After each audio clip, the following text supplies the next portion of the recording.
Hey folks, it's us, podcasting wonderkins John Bishop and Lucas Southworth. Although this is a podcast about cars, it is not age appropriate for the target demographic of these films, as we usually end up talking about the reproductive organs of Lightning McQueen. Alright, now let's take a look under the hood.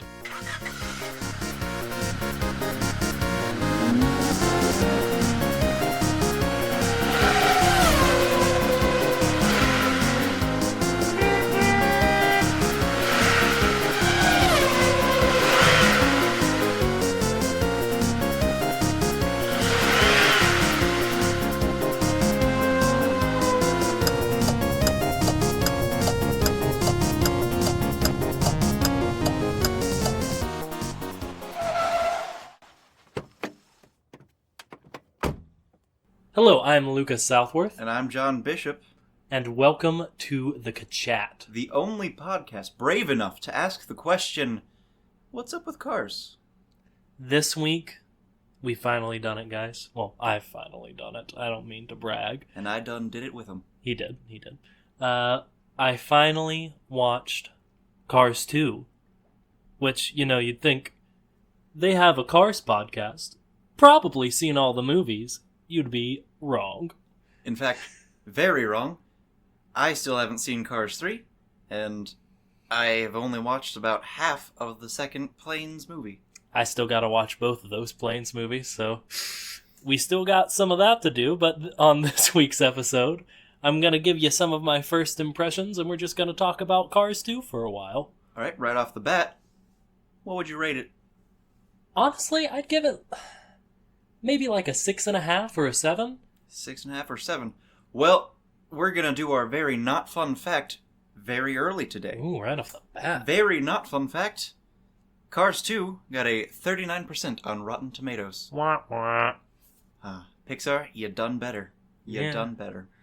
I mean, it wasn't the best movie, and I've always heard that it is like a bad movie, but like, I think it was overhyped how bad it was. I was pleasantly surprised. I think it was bad for Pixar, but that's a pretty high standard to hold stuff to. Yeah, and a 39% is still better than Batman vs. Superman, and I'm not bitter.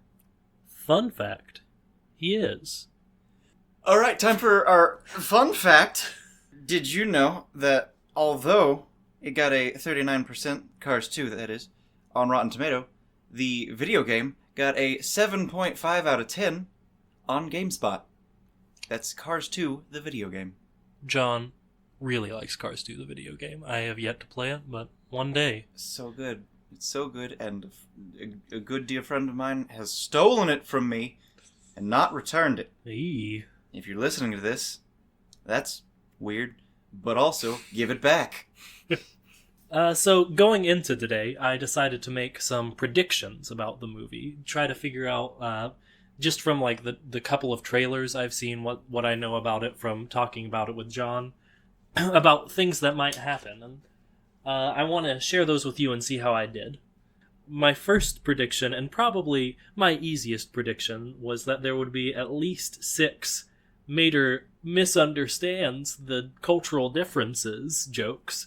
And man, we overshot that by a lot. I did a tally and I think I got about 12. Yeah, there were a lot, and we didn't count situations in which it could be considered cultural misunderstanding, but was clearly just because he was being a buffoon.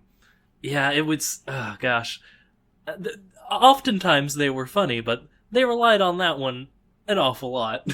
In fact, at the end of the movie, or real close to the end, there was a montage of quite a few of them. Yeah. It was as if they wanted to be like, hey, did you catch these? Did you catch when he ate the wasabi and thought it was ice cream? Or when he went and insulted... what's it called when they do the rake and the rock gardening? Is that it? Zen gardening. Zen gardening. They insulted the Zen gardener. Which, no, he was trying to compliment the man. He said, you're doing so good, you got all the leaves. All of them. And keep in mind, we are counting the fact that he thought wasabi was definitely ice cream. We are not counting the fact that he responded to the wasabi not being ice cream by screaming, and in the middle of a presentation, running to a fountain in the middle of the presentation hall and started licking a waterfall. I mean, it was a misunderstanding, but I'm not sure it was a cultural misunderstanding. It's a form of culture, but it's not a different form of culture. That's just a well-known thing you shouldn't be doing. Yeah, man, it sure is. Moving right along, I have here Mater love interest, and then like 5 question marks. And yeah, there was one. Holly Shiftwell, at the end of the movie, was like, yeah, I'm his girlfriend. Let's go on a date, Mater. And he was like, no, I'm too busy just sitting here watching my friend race. It was more so yes, we'll go on a date, but I can't be a super secret agent because I care about this place too much. Yeah, it was kind of a mixed message there. Yep. I predicted there would be a talking boat, and within the first minute of the movie, there was a talking boat. I was really excited. There were very many talking boats throughout the entire movie. Several of them very angry and very armed. Very, very armed with not only missiles, but also every single one of them, for some reason, was armor-plated, couldn't feel weight on their backside of an entire being. He just hung off of one, and they did not know. And they also have a gigantic electromagnet. Every single one of them. Yeah, there were a lot of electromagnets. They played a lot with that, this movie. Yeah. There was a lot of plot points based on that. I also predicted some returning cast members. I got most of them, but I also predicted that the Rusty sponsors would be in there. Just because I knew, the Lemons were there, and I was like, oh, they're Rusty. They'll be there being like, Lightning, please, our Lemons are getting harassed, but they weren't there. I did not get that Mia and Tia would be back in it, but I thought of them, and then I said, no, why would Mia and Tia be in it? But then they were. And I think right now is a good time to go to our advertisement for today. Ooh. We currently have no paying advertisers, so this episode is not exactly brought to you by, but brought to you by Rusty's.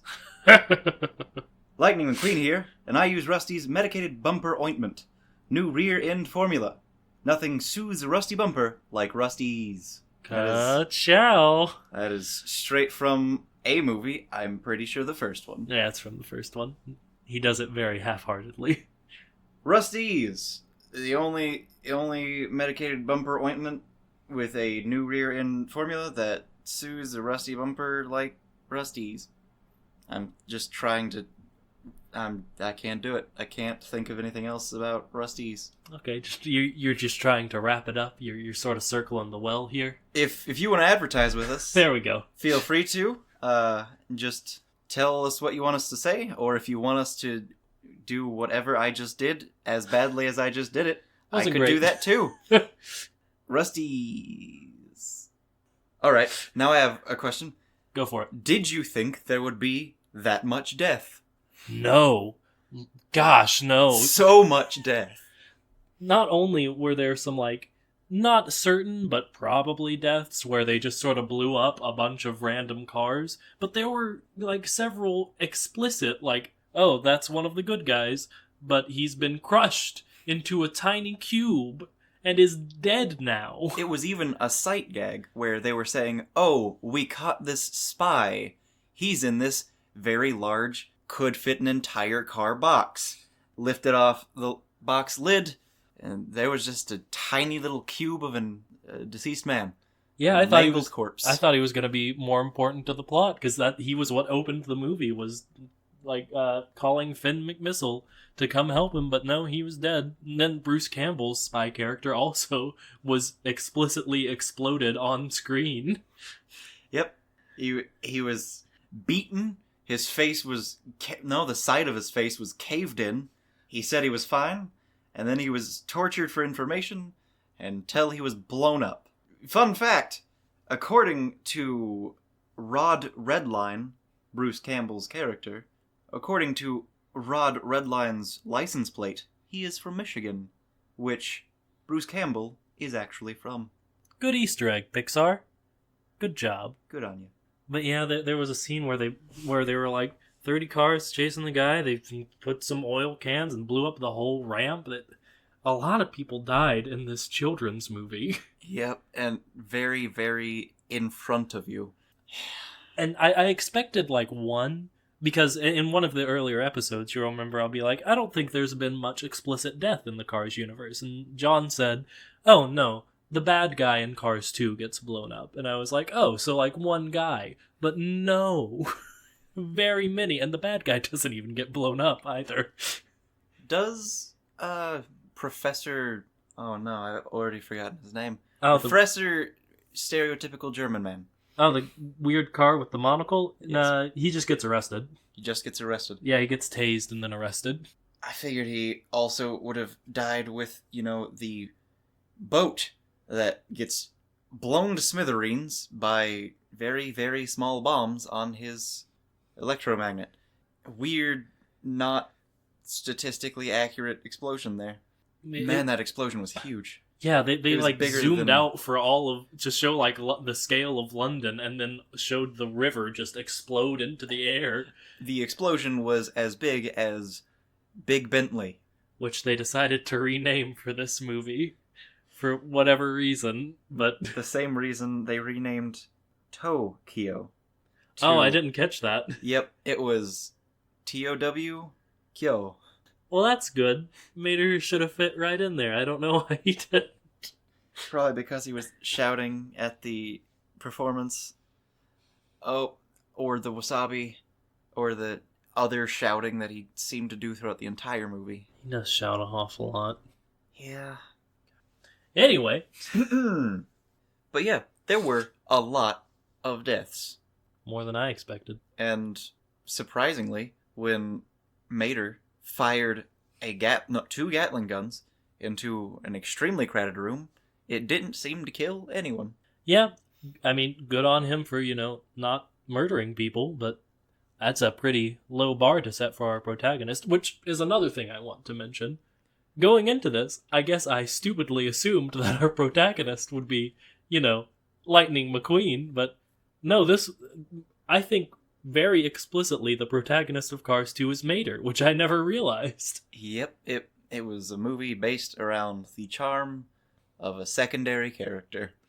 Yeah, and I mean, it worked okay, but just like a Sharpay's Big Adventure. Oh, everyone's favorite High School Musical movie, I know. Yep, exactly. That's how you do it. I mean, Lightning was still important. He still had his race, but you gotta say the race was the subplot, and Mater was the plot. He was the protagonist. Mm-hmm. It was weird. It was almost as if there were two different movies that were written and then put together, and all of the favor was given to the one about Mater. All right, so back to the fact that a bunch of people were dead and kind of mangled in front of you. They had a lot of kind of horrific things in this movie. The man was crushed and his body was reduced to a very, very tiny little cube. Mm-hmm. But also, parts were super replaceable. Yeah. We talked about it before, but there clearly has to be some sort of distinction between the cars and their parts, because they blew up the engines of all but two of the race cars. And they were all fine. Yeah, they all raced like 2 days later. They're like, oh no, my engine blew up 2 days ago? No, I'll race in Italy. Why wouldn't I? Rod Redline even made the comment, I can get a new engine block. But then they exploded the rest of him. So yeah, they blew him up real bad. Yeah, he can't replace the rest of him. Yeah, I believe the words there were, there won't be anything to replace. Man, there sure wasn't. Yeah, the just mangling of people, the explosions of parts within them, and that good old scene where Mater's trolling the streets and he finds the girl selling headlights. Oh gosh, we're never gonna get past that, guys. It's just, I'm sure we've posted a link for you somewhere by now, but you just have to, if you aren't familiar, go find this little scene on YouTube where she doesn't have eyes in the correct spot. She doesn't have anything there. There's nothing inside of her. It's just an empty car with eyes where we assessed the genitals should be. Speaking of which... Yeah, I was about to say, Mater only has one headlight. He only has one headlight, so he only has half of either what would be you know, or one of the two, you know. He's referring to penis and testicles. Yep. If you weren't sure. Which brings me to something interesting. We've talked about the fact that good old Lightning McQueen did not have headlights. Oh, and as such, was very likely a eunuch. But in this movie, he's got headlights. Yeah, I don't know when or how, but he has them now. Just think about how much body modification was in this. There was... the main villain is constantly having parts replaced.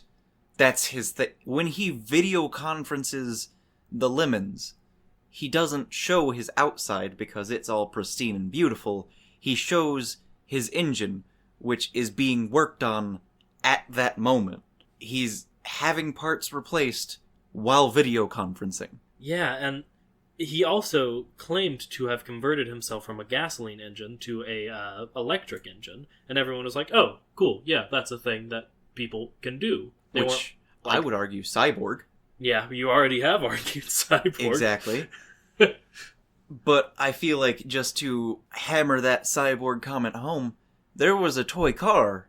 There were at least 2 toy cars in this movie. There was a toy car that hit Lightning McQueen that was Lightning McQueen, and then there was a drone that came from Finn McMissile, which, is that a child? Hope not. Oh boy. But there's an argument there that he just gave birth in front of us.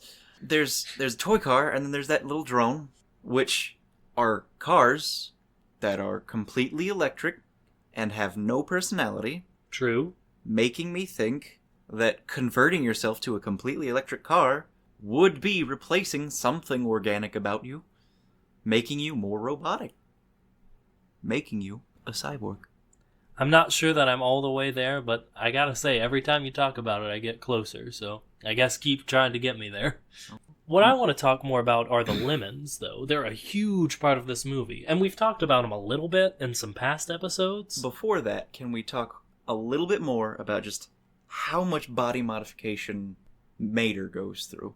Okay, that's fair. Go for it. He has Gatling guns placed where you put your headlights. He has jet engines installed where his crane arm is, which I'm not going to pretend that makes physical sense. He's got like a magic, I have to assume, because I don't understand the technology thing that transforms him into any disguise he wants. Yep. The hologram technology is insane in this movie. Yeah. And even weirder, clearly it wasn't a hologram, because when he was wearing the disguise, he backed up, broke a part of the disguise, which then disappeared.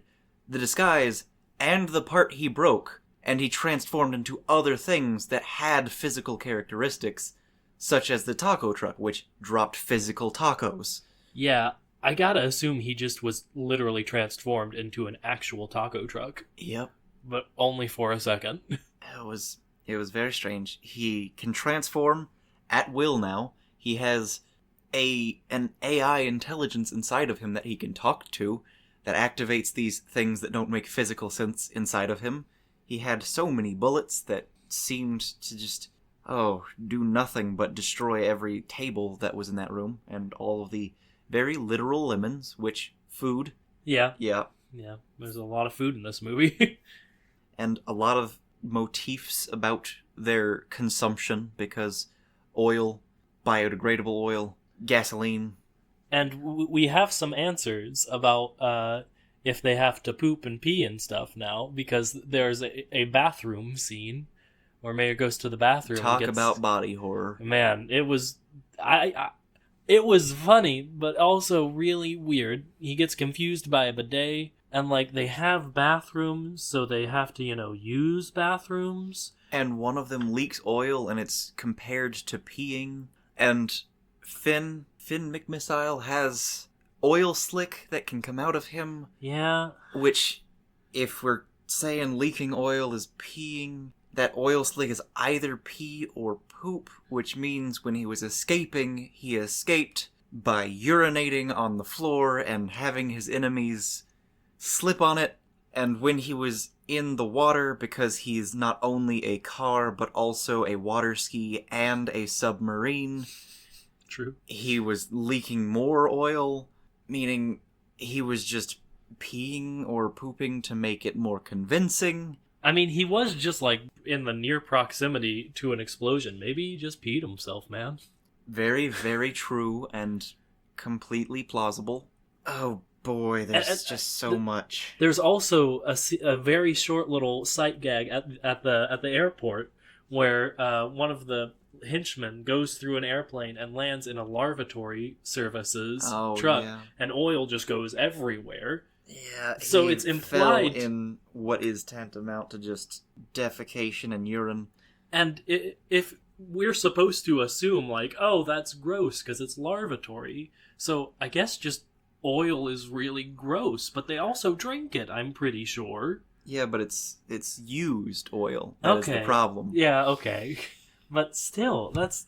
If you showed me a puddle of fresh oil and used oil, I would not be able to differentiate them. And another tangent, dinosaurs confirmed. Yeah, they explicitly are like, fossil fuels came from dinosaurs, and we know what happened to them is like a line that's in the movie. So, I don't know, I guess we were... I don't remember what we said about if dinosaurs existed or not, but they did. They did. I don't know if they were cars, but they were a thing. I like to think they're cars. Yeah, they might have been cars. So, what's the deal with airline food? There was food on the airplane. There was food.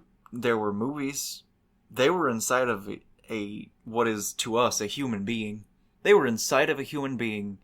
They went on a plane, is what he's talking about. Yeah. They go into a plane. They have a movie playing. They have snacks. They're inside of a person. With Mac, you could argue that Mac puts on a backpack that Lightning McQueen gets inside. With the airplane, you cannot argue that. Yeah, you're right. That is a human being. Well, it's a plane, but I see what you're... It's a sentient being. It is what we would think of as a human being. Oh, and someone has to pilot it. Do you want to get into why that is, Lucas? Yeah, we might as well. So, in this movie, they have another nice little sight gag for just a second, where they go through airport security, and it's clearly heightened security, because they have to take off their wheels to go through. Like, we had to take off our shoes. It's a ha-ha. It's so funny. But the thing is, if there's heightened airport security, the 9/11 probably definitely happened in the Cars universe. You know, that means that they're only using the heightened security on the vehicles that are entering, meaning that the vehicles entering can control the plane, meaning that one of the cars has to be piloting the plane for that to be even possible, meaning that planes in this universe, at least commercial airlines, are just people that get driven by other people. I mean, maybe they're implying that you can somehow hack it or something, and the plane usually flies itself. Because I've got to assume, again, neither of us are very familiar with the Planes movies, but there's a whole series of movies about planes being, sentient beings, so I assume they can fly themselves. But the racing planes in that movie are all very small, non-commercial planes. I just gotta assume that they could somehow...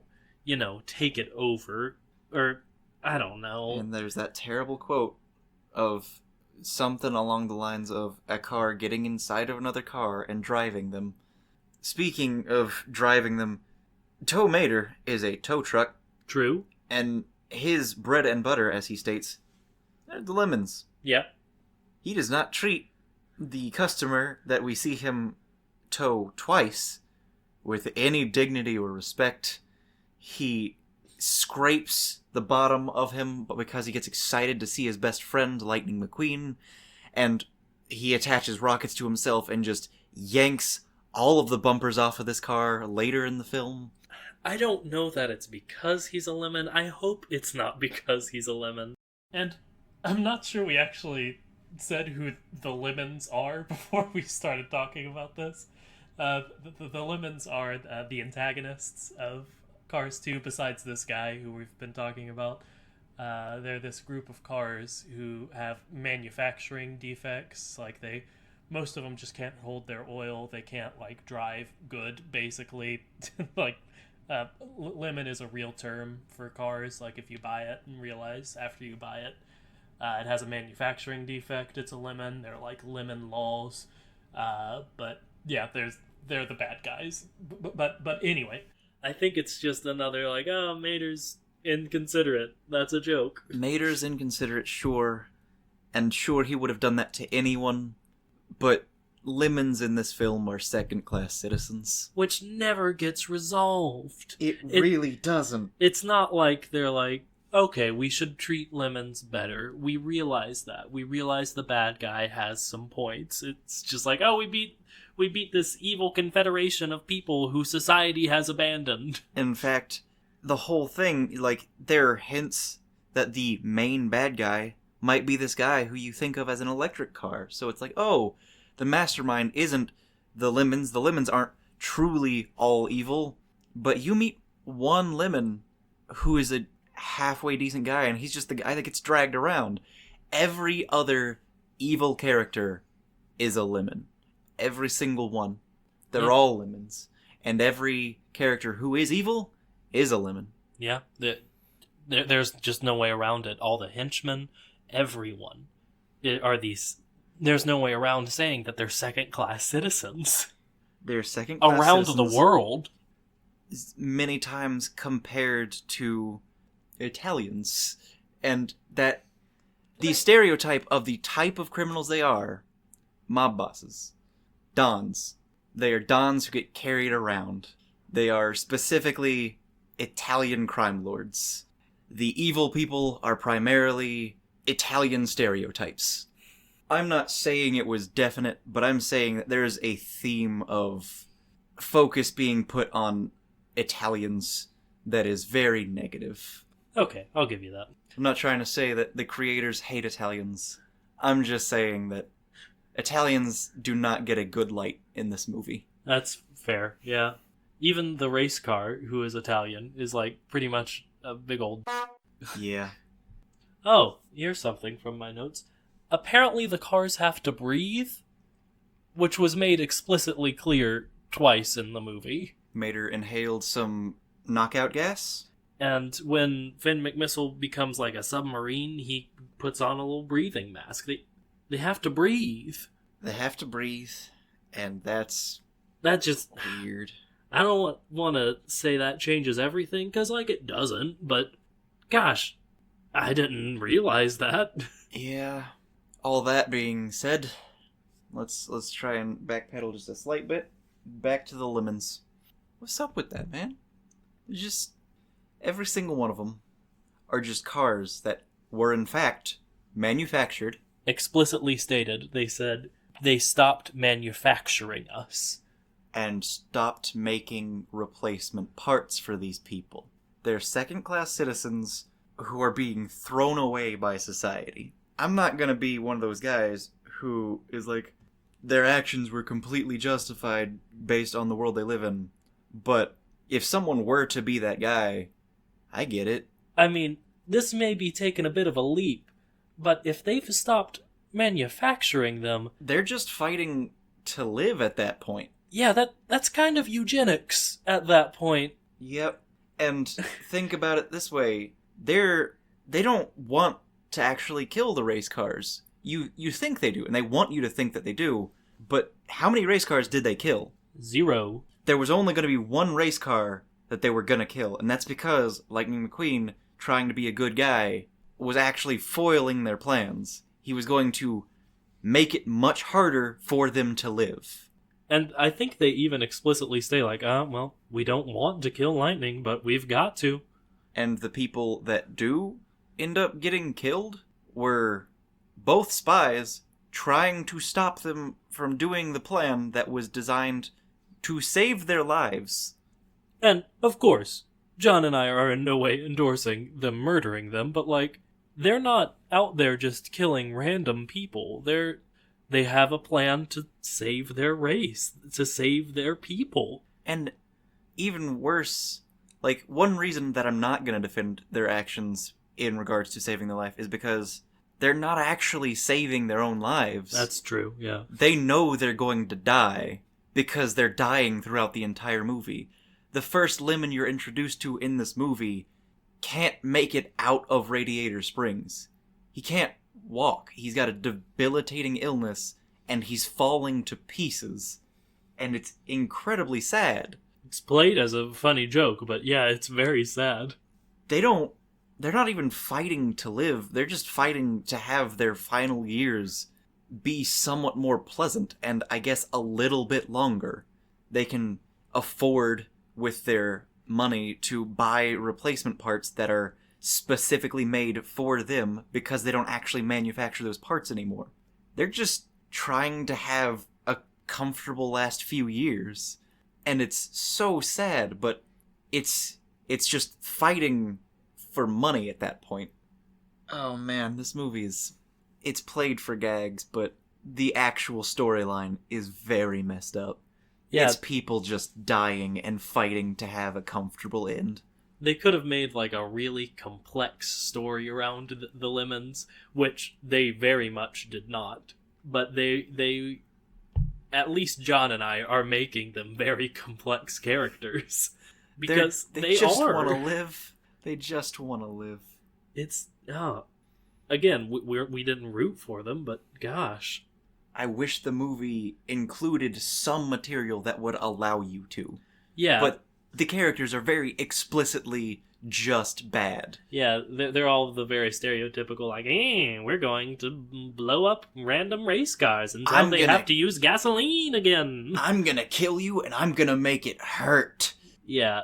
Also, every fight was an unfair fight because Finn McMissile is, because of money I can only assume, extremely modified for every style of combat. It's true. Any victory that these cars had, these Lemons, any victory they had was through sheer will and effort and hard grit because they weren't shooting. They didn't have guns. They had torches. No, they had guns. Only like a few of them. Yeah, not all of them, but most of them didn't. And so many of them died because of it. But the times they were fighting people with guns by ramming into them because they didn't care anymore. Yeah. They're dying. What do they have to lose? Let's lighten this up a little bit. This is our weird, fun Cars podcast. I'm getting sad. Yeah, I got sad a while ago. So pigeons are tiny planes. Yeah, they sure are. It's weird. Why are pigeons planes? Everything has to be a cart. There are beetle bugs that are actual bugs and beetles. Does that not imply that they're extremely closely related? I have to assume, yeah. Do you think planes evolved from bird pigeon planes? Gosh, I just don't know anymore, man. Because we gotta go back to that manufactured comment. I know. Slugs. They're slugs? Do you think who makes the birds then? Who manufactures birds? And why? Who manufactures bugs? I'm not talking about bees. I'm talking about just like little beetles. Like literal VW beetles. Yep.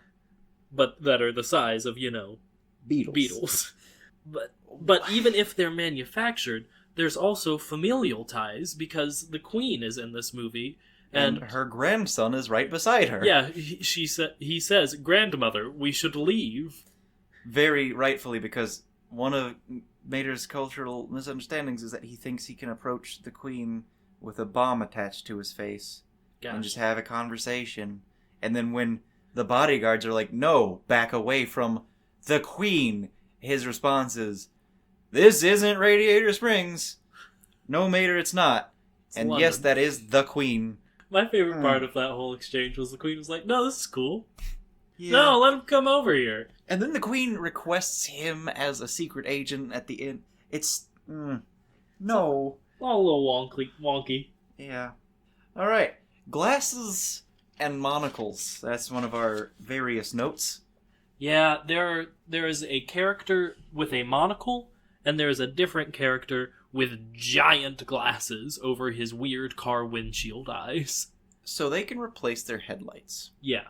And one character had headlights that were eyes. Sure. Can they replace their eyes? Because if they can replace their eyes, this man does not need glasses. Maybe they can't replace their windshield eyes. Like, those can deteriorate. And the other car, the one with the weird headlight eyes, she went completely blind. So she replaced her headlights with eyes, and that's why she sells headlights, because she doesn't have any, and she's sad about it. She's got robot headlight eyes, is what I'm saying. Oh, They're inorganic. Oh no, she's a cyborg. Oh, so many cyborgs in these movies. It makes sense. They're cars. Yeah. But it makes a lot more sense. Alright, I think it's roundabout time for what is... Oh, a question from Liz. Oh, yes. Today's question from Liz is from Liz. The question from Liz is that Alfred's voice? Yes. Yes, it is. That is Michael Caine. Good old Michael Caine. Otherwise known as Alfred Pennyworth. Played it in the Dark Knight trilogy. Good set of movies. Good movies right there. And that was questions from Liz. Satellites. Satellites. Yes, satellites are a thing. Are they people? Are they just space people? 'Cause that just... Are they just people who all their existence is spinning around the Earth? And also, even if they're not people, rockets, they're almost definitely people. They gotta be, right? Rockets are oftentimes single use. I know. Right now, they're almost always single use. Yeah. Or at least parts of them are. In order to get these possibly satellite people out into space, a person has to die. A person has to die every time you want a better signal. Also, what of their hands? They use their tires so much in this film, and they have so many functions, and Holly Shiftwell just randomly has these weird, like, mouse devices under her tires that come and go, and I don't know how or why, and they're basically just, like, computer mice that does whatever she wants them to at any given time. I don't understand. What of their hands? They just don't got them, man. I just don't know what to tell you at this point. They don't have them. But their tires, which are extremely removable, Sure. are hands. Yeah. They use them as hands. And also, let's talk about the fact that everything in this movie was extremely sturdy and extremely not sturdy. Mr. Batman Finn McMissile shot through steel many times when he was just Batmaning around on his cables, but it was like going through butter. It didn't make much sound at all, if any. He just shot through like butter. But every time a car lands on anything, it doesn't even shake. Yeah, I think there was a wooden bridge in it at some point. 3 cars on it. A tiny, like, 1 to 2 person bridge. Human person had 3 cars on it. No. Mater attached rockets to himself. Yeah. Landed wherever he wanted to.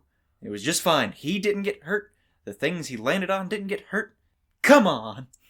I'm surprised Mater didn't fall apart going that fast. The tow trucks aren't made to go, I don't know, very, very fast. Cars aren't made to fly, which in this universe, at least 2 of them do.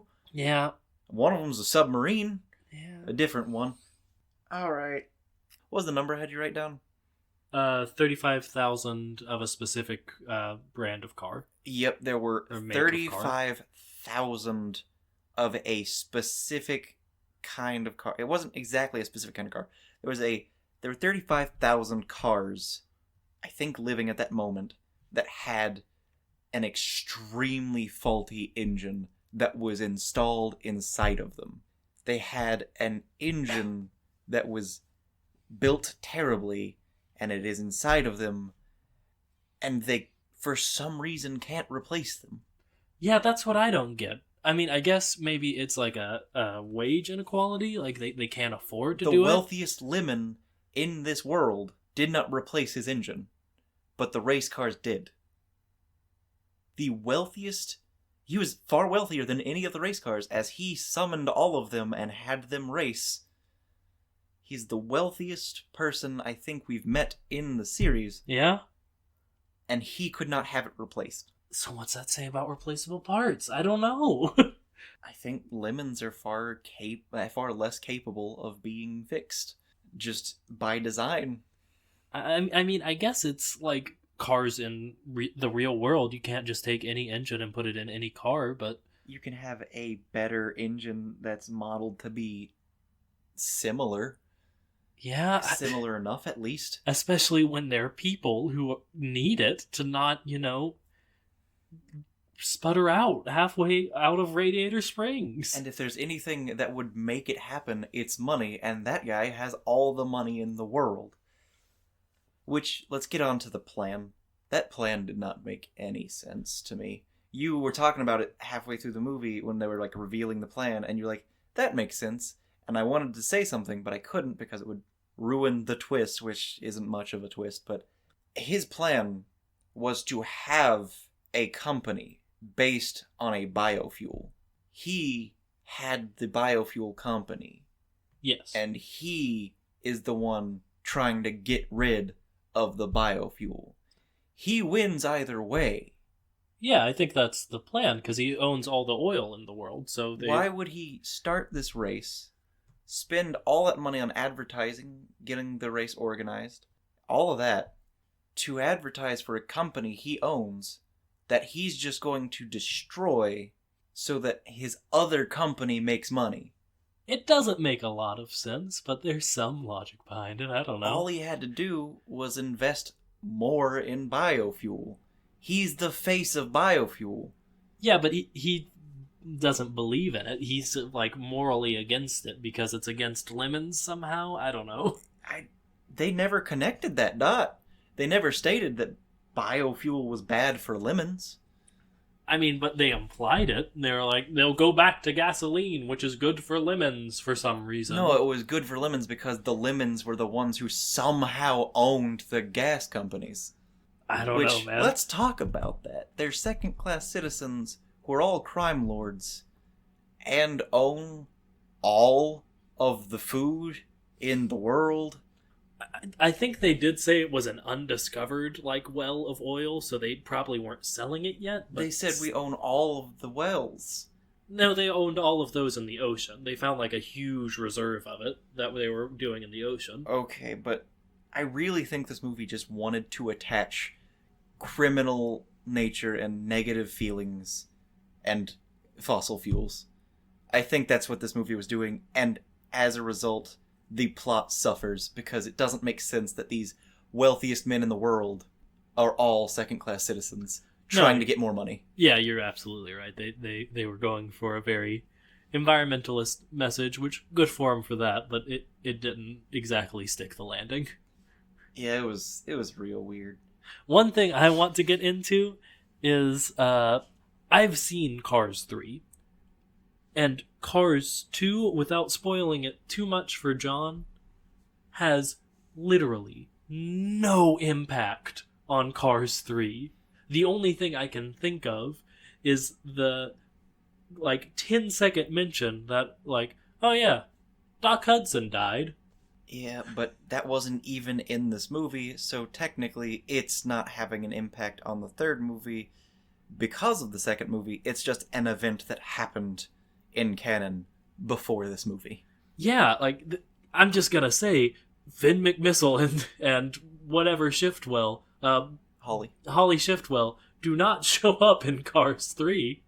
Does Mater still have his Gatling gun? No, Mater doesn't have his fun weapons or anything. No jetpack? No jetpacks. They don't mention, hey, you remember the time we saved the world? Or, hey, you remember our friends we made in Italy? It doesn't impact Cars 3 at all. You know how I also am good friends with the Queen and also a knight now?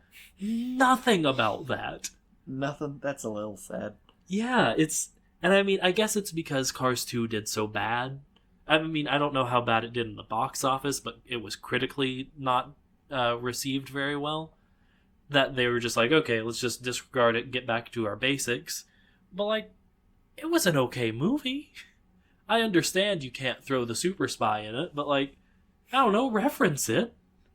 Because there was no point in Cars 3 that I was like, oh, I guess that's something I had to have watched Cars 2 to have understood. And there was nothing during Cars 2 that made me go, oh, that's what they meant in Cars 3. That went right over my head.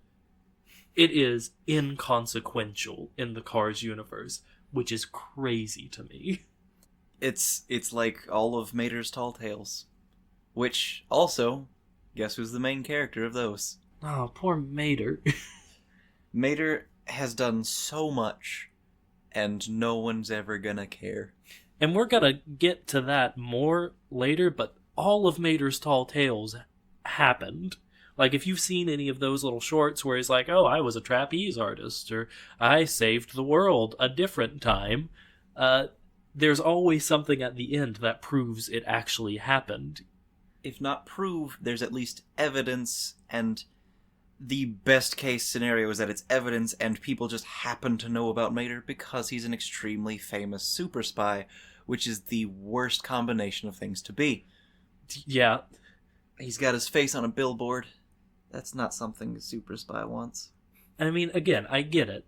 You people didn't like Cars 2, so you think, let's just not include it really much in the canon. Which, sure, probably a solid decision, but it makes our jobs a lot weirder, because it all happened in canon, but it also, none of it matters. Yeah. Anything else you want to talk about? Nothing on my mind exactly right now. I think it's a good time to mention that, should like, comment, rate, subscribe, email us your questions if your name is specifically Elizabeth. Only people named Elizabeth or anyone else. Yeah, but if you want to email us. And our email is thekachat@gmail.com. The Kachat is all one word. There's no dash in there. All right, we have a Twitter. Again, our Twitter is @thekachat. And make sure to give us those very good ratings on iTunes, because if you don't, we're not going to become popular, and we won't ever make money, which is fine. We're doing it for the love of the game, but also we like money. Yeah, I mean, who doesn't? And if you have something negative to say about our podcast, say it to someone in person, being yourself. Don't tell anyone. Look in the Please. mirror, yeah, and say all the negative things about us you want. You can email us about it. Yeah, email us whatever about you it. want to say. Don't post it in a public forum. Just at the title or the header of the email, just say, hey, I hate you and everything you stand for, and we'll know. Throw that right in the trash. Oh, I'm probably still going to read it. Yeah, probably. It'll make me really sad, but I'll probably read it. Do it. Make us... Oh, don't. It's very easy to do. Well, I think that's all we got. All right. Well, Tune in next time. and until then, don't forget to float like a Cadillac. And sting like a beamer. We out!